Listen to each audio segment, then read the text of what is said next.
The Love, Life, and Lose Weight podcast will teach you the art and science of changing your habits around food. If you know what to do, but can't figure out why you're just not doing it, this is the right podcast for you.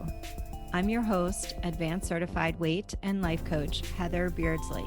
I've helped hundreds of women just like you figure out how to think and eat like a normal eater, lose weight, and love life on the journey to goal weight and beyond. Hi, everybody. Welcome to episode 65. Today, we're going to talk about embracing change. And this is sort of appropriate in November, I think, especially because we're tend to be aware of the shifting seasons, the shifting daylight, and also the approaching end of year, right? We're in the last several weeks of the year. And transitions and change really does tend to be more top of mind this time of year than any other time. So I want to talk to you about how you can let go of the past and move forward with intention. The first thing that I tend to coach on with this topic is the natural propensity for human beings to resist change. And there's explanations for that. So in the brain, this is in our psychology as human beings, because our brains are wired for safety and familiarity. And change is sort of the opposite of what's familiar and what our brains consider to be safe. So when we are aware that things are changing, it activates a part of the brain called the amygdala, which is our fear center in our brain. And what this does is it leads to automatic responses in the brain where we're thinking and feeling fear, anxiety, or discomfort. All of that sort of compiles itself into a lot of resistance to change. It's a protective mechanism that's designed to keep us motivated to avoid change and instead to pursue what's familiar. And the thing about the amygdala and the fear centers or the primal parts of our brain is that it's not very sophisticated. It doesn't have a way to kind of think like, well, like in my example, I've had empty nest happening in my life with my youngest child, most recently. And I had a lot of resistance to this, exactly what I'm talking about. A lot of thoughts and feelings that are resisting the change that's happening in my life, in my role as mother, fear of the unknown, kind of worrying and fretting about my kid and how he's going to do in this new circumstance. And then also just not really understanding or knowing very much about what the future holds for me. How do I see myself? What is life like with my kid out of my house, right?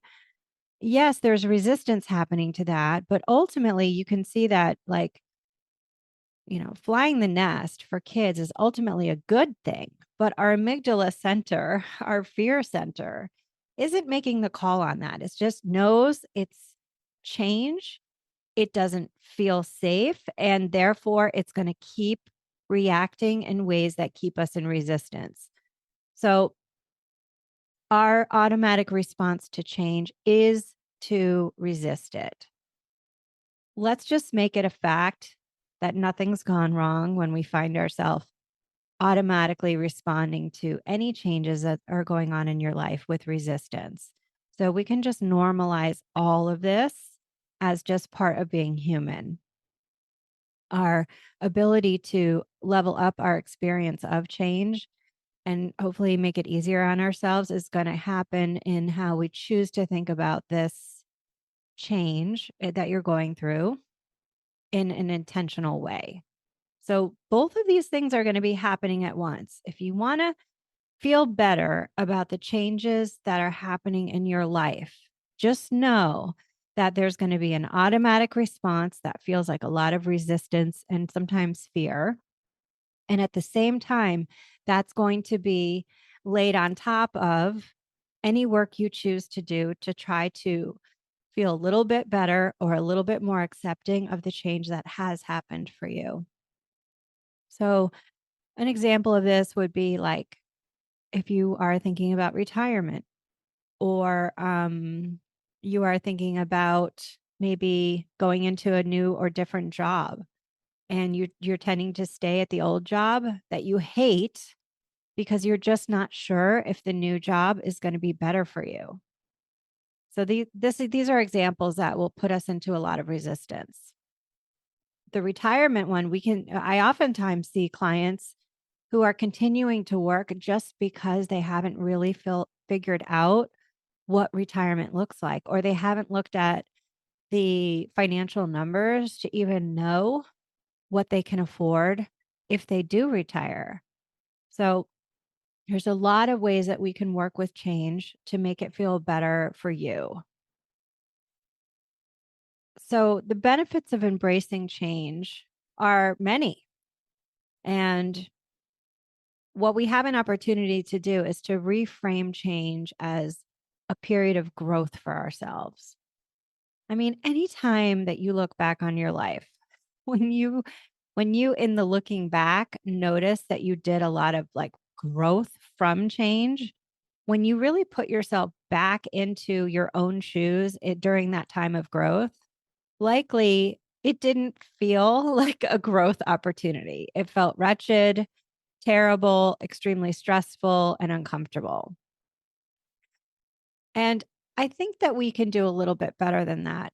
I think that we can hold, again, once again, space for both, like knowing that the discomfort that we go through when change happens, when we start labeling this as like, this is what growth feels like I'm evolving into the new version of me, or my life is changing. At a minimum, we want to honor the truth of that. And we don't want to be in denial about what's happening. I think even a hard truth, when we really stop resisting what is, it can help us to feel the emotions that are designed to take us from one reality to the next reality that is waiting for us. And the more we put this off, the less able we are to evolve into that next phase. So it is necessary for personal growth. And I think embracing change as growth is one doorway that you can kind of open to make change feel a little bit easier for yourself. There's a great book. Many of you have probably read it. If you haven't, it's an oldie but goodie. It's by Carol Dweck, Dweck. And she wrote a book called Growth Mindset. And that's like the go-to book that really demonstrates that embracing challenges and uncertainty actually is what helps us to develop the skill set of being resilient, successful, and increases life satisfaction when we take change and start to bookend it with our idea about growth. And we can grow even through the most awful type of changes, right? There can always be a silver lining, even like let's take the example of if someone passes away that you know. There is growth there for you, or at least some kind of something that you can take with you that is a silver lining from a situation that you would never really want for yourself. Changes really ultimately force us to learn, adapt, and ultimately grow. So change creates new opportunities for us. And we want to be aware that these opportunities exist instead of just like rejecting the change outright. Letting go oftentimes opens up this door to new possibilities. But if we're just only focused on resisting the change, we'll never see that door or that new possibility or that growth silver lining that is usually tied up inside the process of change for us. So there's some things that you can do to help you adapt to this mindset that I'm encouraging you to take up, which is embracing change. So what you want to do is you want to really become aware of the automatic thoughts that happen when our amygdala is, triggered to be resistant to change. So this means noticing thoughts like, I'm not ready for this, or I can't handle this. What if it doesn't work? Allowing these thoughts to hang out in your head unquestioned will create a chronic form of resistance to change. What you want to do is to not just notice that you're thinking them, but you want to challenge these automatic thoughts and then replace them with empowering or at least a shift to accepting the change that's happened. I mean, at a minimum, don't you want to at least be honest about how your life has changed? I mean, denying reality means that you're going to lose every time because arguing with what is creates a result of you like losing to reality every time. We can't really argue with what's happened. I mean, what if this is a diagnosis for you? Like, let's say you get a diagnosis and it's one that you don't want. Resisting the diagnosis and responding to it negatively with only resistance, really all it does is it focuses your brain 100% on the problem. We all know what this is like. When you are focusing on a problem, that's when you are like, I can't find my keys. I can't find my keys. I can't find my keys. And then what happens? You don't find your keys because you're only focused on the problem, but not the solution. So there is a desired path forward that you can find with any change that is coming up in your life. You get to define what that is. At a minimum, I would say maybe you could just say, I want to accept what's happened. I don't have to like it, but I want to accept what's happened. And then from acceptance, I know that I will have the wisdom and the ability to figure out where I go from here. Okay. Arguing with what is what will always keep you stuck.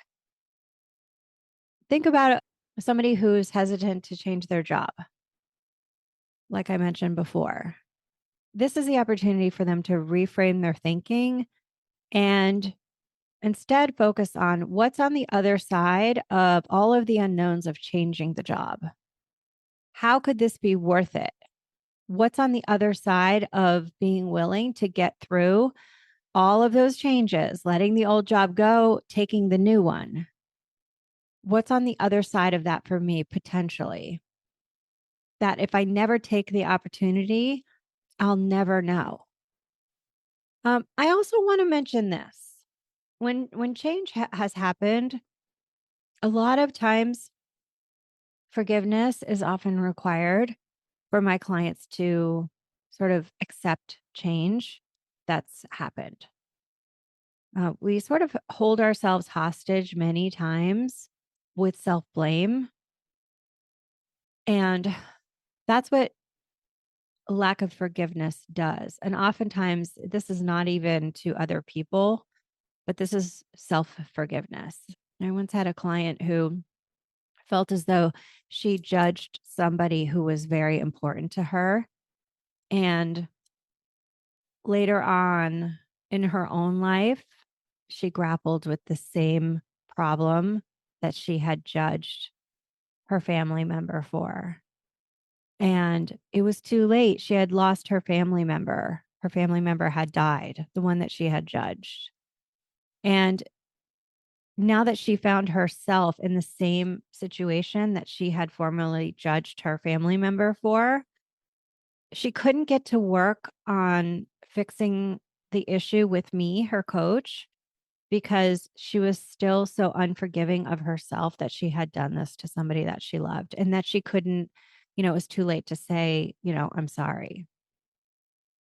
But you can always work on forgiveness even after the fact. And there doesn't have to be that reciprocation or even that awareness from somebody else. If this is forgiveness towards somebody else, a lot of times we think, well, that's all past now. So what's the use in forgiving myself or other people? Well, forgiveness is basically like It's letting yourself out of a contract of right actions and wrong actions.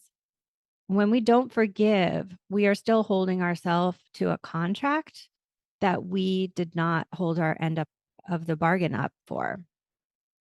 Forgiving yourself is a way out of a former contract. And it's a way to start fresh and reset so that you can keep moving forward. I always say, like, when you're trying to go navigate through change, hard change, if you bring your past grievances and lack of forgiveness into the new, what you do is you bring that old version of yourself into the new.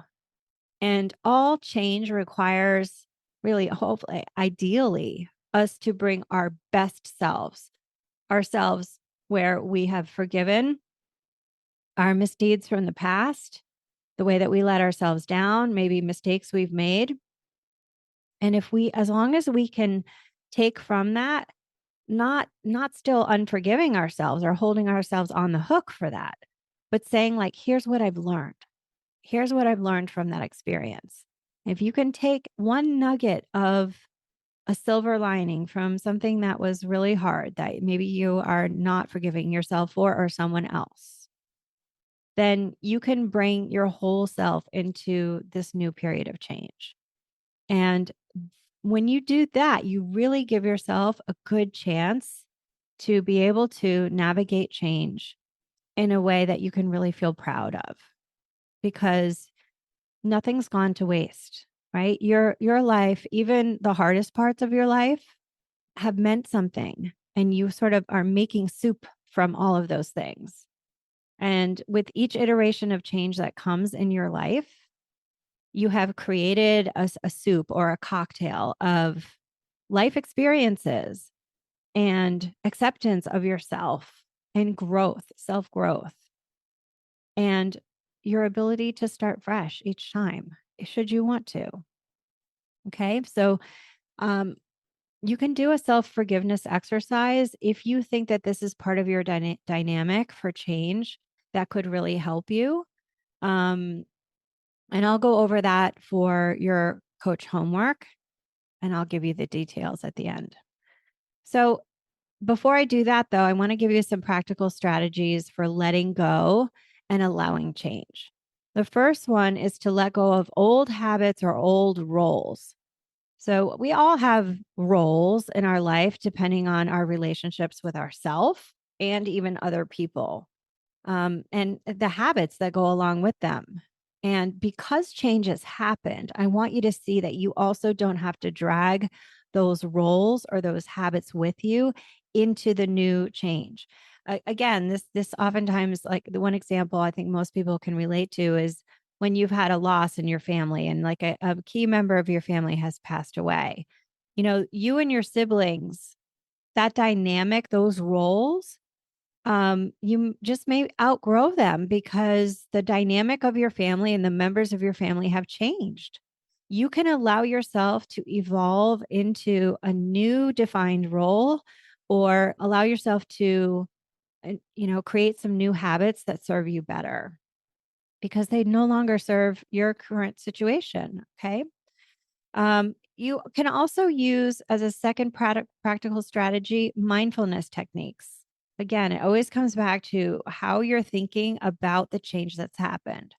So, in the throes of change, try to stay attached to how you're thinking.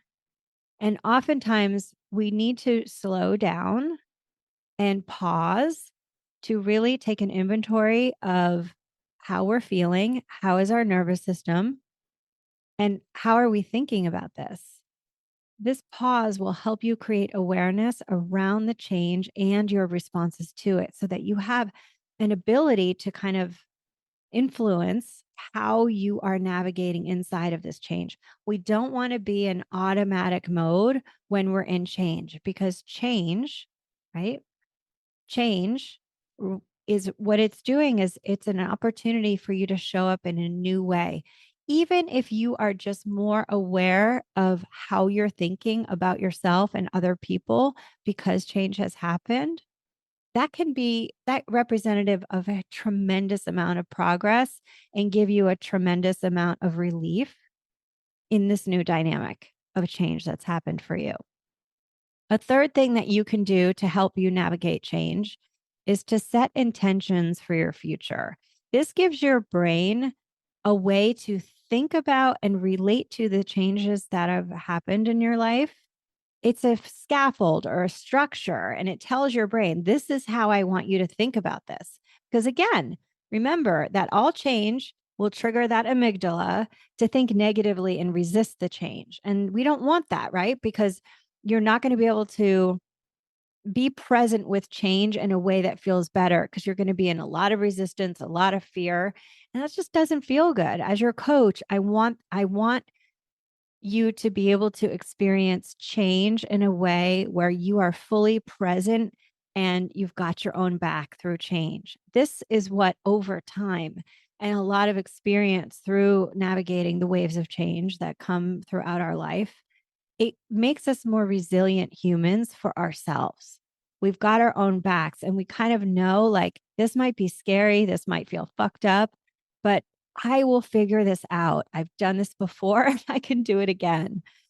I remember after actually I was in college and a friend of mine, a new friend that I had met, asked me if I wanted to help him drive from Connecticut to California. And this was before internet. Well, I think internet was around, but most people didn't have personal computers. I'm talking like 1992. Okay. And he was like, I need someone to help me. I'm moving out to California. Would you want to help me, drive out there? I'll fly you back for doing that. And that drive with maps in the middle of the night and trying to get there, relatively quickly, it was a lot. It was really hard for me at times. And I remember thinking back on that now, like, and periodically throughout my life when I was going through hard times, when I was going through changes, and I would say to myself, well, I figured out how how to drive across the country with a map in the middle of the night without lights, without computers, without cell phones. Like that takes balls. And if I can do that, I can do anything. So let some of your changes intend for them to make you stronger. Just know I'm learning from this and I'm becoming somebody who is more experienced with change and how I want to go through this. Okay? So set clear intentional goals for your future self going through this change and outline actionable steps to reach them. So let's say this is you thinking about retirement. What I would want you to do is say like, here's how I want my last 6 months of work to feel like. I don't want to be dreading retirement. I don't want to be wondering if I'm making a huge mistake, right? I want to be somebody who is really enjoying her last 6 months and also starting to invest some of her time switching over into a retirement mindset. Okay, what does that mean? That means I'm developing my habits now while I'm still working. Maybe you're learning how to play golf. Maybe you're joining a book club. Maybe you are setting plans for travel. And this is what this does is these intentions for the future, this clear and compelling idea for what change looks like as you go through it helps your brain focus on the tangible aspects of change that feel doable, that your manager brain can figure out step by step, decision by decision. Okay. That really helps a lot to decrease overwhelm and resistance to change. All right. So, how do we move forward with intention and awareness? Well, you want to be proactive versus reactive. And that's just what I've been talking about. So you want to take intentional steps versus waiting for your habit brain or your primal brain to be reactive and negative. that means making some time every day, like tangibly. Like, how do I want to think about, like, for me, being a mom of one of my kids who's flown the nest? How do I want to think about myself? Well, I did this work a couple weeks ago, and what I said was, I want to show up both for myself and how I see myself, not as somebody who's really struggling with her self identity because my kid has flown the nest, but I want to show up excited about what this means for me in my life, where I have some new resources of time and attention that I can give to myself. Like, it kind of feels like back when I was in my 20s before I had kids or I was even married. Like, I had a lot of interests and it feels like almost like a returning to me. So that's being proactive. Also, in relationship to my kid, like, I don't want to be worrying about him. Now, I'm going to worry about him, of course, but when I talk to him, I envisioned myself proactively listening to maybe some of the challenges my kid has navigating life overseas and working overseas, and supporting him in ways that tells him I trust him to figure things out. Like, he can, of course, ask me advice and I can give advice, but I don't do it from a place of I'm worried about you and I don't know if you can get through this to, you know, here's what the challenges are, here's the facts, here's what you can do, and I know you're going to figure it out. Okay? Also, you can move forward with intention by using smart time management. This is just exactly what I talked about in the last podcast. Don't let navigating change take over your life and your time because it will easily do this when we know that when your brain is perceiving a stressful situation through this change. Um, the tendency is to let it take up a lot of your time. So, a lot of times, what I say is when my clients are navigating change, I say, make an appointment with yourself to work on this problem. Give it a beginning time, a middle time, and an end time. And then after that, you've given it the time and you've created some solutions for yourself or some action items that you want to take from that time that you worked with the issue. And then after that is done, you're going to redirect your brain to say it's now time for other things. I mean, I actually did this when my beloved German Shepherd died at January of this year. I felt overwhelmed by the waves of grief of not just like missing that dog, but I had no more dogs left after 27 years of always having big work dogs in my house. And I felt really bereft and I felt really alone. I mean, that was my first experience of like, you know, empty nest. Like, my dogs had left and I was just sad all the time. And I just said, okay, I'm going to journal on this in the morning. I'm going to check in with myself emotionally at lunch or after I finish lunch. And then if I'm still feeling sad, I will journal at the end of my workday or 5 o'clock, the end of the day, whatever. But in those in between times, I'm going to redirect because I know there's time for grief that I've already set out for myself. Morning, midday check in, and in the evening. And as long as I stick to that schedule, I know I'm leaving myself enough time to process the change, to process my grief, to be with my grief, but not so much that it completely dysregulates my life. Okay. So this is why I'm saying smart time management. Manage your time that you give to this change. Don't let your primal brain tell you that this is, a threat to you that needs your constant hypervigilance 24/7. That is a recipe for burnout. Okay. All right. So it's time for homework on how to embrace change, let go, and move forward. The first thing you can do for homework is just identify what the change is that's happening for you in your life. I mean, if this isn't part of your life right now, you can totally skip this. But if there is one, I mean, you can even think about the end, like the election cycle, right? We're having a very contentious election cycle. It's the last 2 weeks of the presidential election in 2024 as I'm recording this. For many of us, regardless of your political views, I'm sure that for some of us, where this means a lot to you, your habit brain could be very triggered to resist the potential change if your candidate doesn't get elected. You could do the work on this. Okay. So identify what is the change you want to work with in a way that helps you move forward with whatever is going to happen. Then the second step would be to challenge your negative thoughts. So, what you're going to do is tell yourself, here's all my negative thoughts about the potential change that's happening. You just do a brain dump, list them all out until you can't think of any more.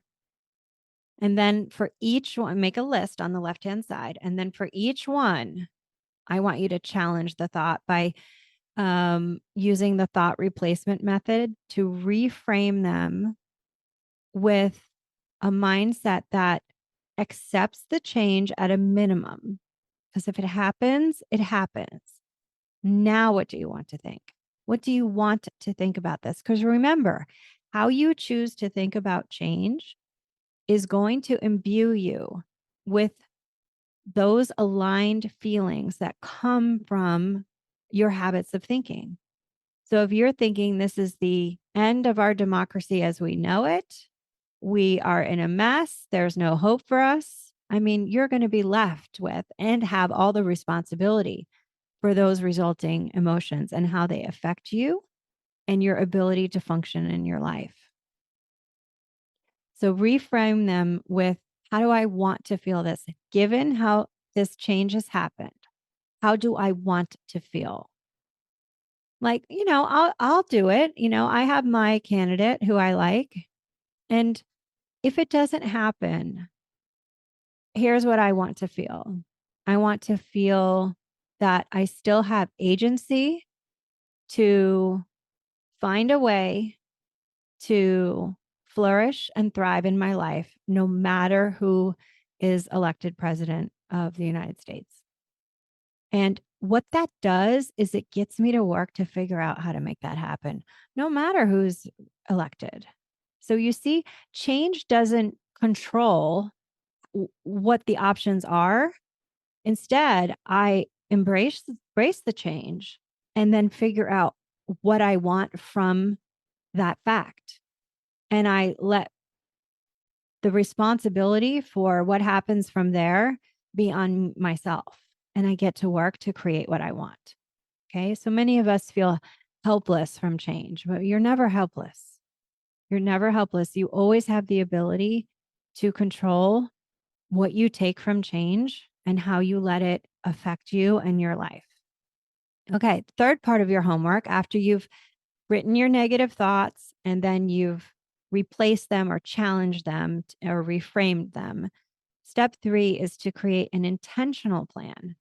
So go back and use that Eisenhower matrix that I gave you in the last podcast to prioritize your tasks or responsibilities that are related to this change. So again, this is about controlling your time, your focus, your tasks, and your attention to align with the change that's happened.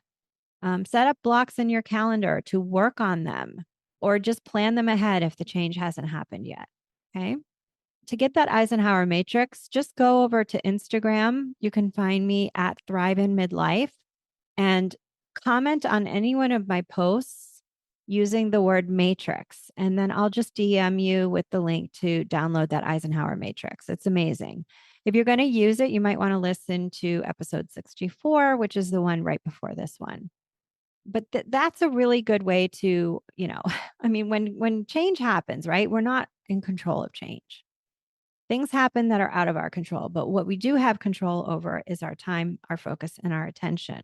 So this is a great way to balance what you're in control of when we're thinking about the change that we're not in control of. And this helps us regulate ourselves in an intentional way, which can help create feelings of safety and being okay, even through the waves of change. So create that intentional plan using your Eisenhower matrix. Put those tasks in there, create like what you want to do. How do you want to spend your time? What do you want to think? Are there things you need to do or not do because of what's happened? Okay. Step 4 is to do a mindful check in.